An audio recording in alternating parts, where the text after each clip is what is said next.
অসুস্থ সানাউল্লাহকে দেখতে গেলেন মির্জা ফখরুল ইসলাম আলমগীর।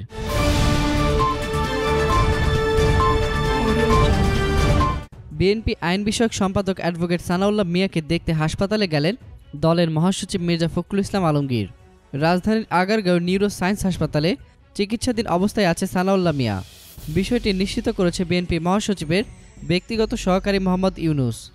তিনি জানান, গতকাল বিকেলে হাসপাতালে গিয়ে মির্জা ফখরুল ইসলাম আলমগীর সানাউল্লাহ মিয়ার শারীরিক অবস্থার খোঁজখবর নেন, তার দ্রুত সুস্থতা কামনা করেন।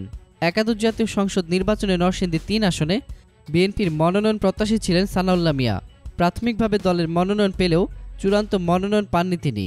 তারপরই শোনা যায় তার অসুস্থতার খবর। ইউনুস জানান, প্রায় ১ মাস হাসপাতালে চিকিৎসাধীন সানাউল্লাহ মিয়া।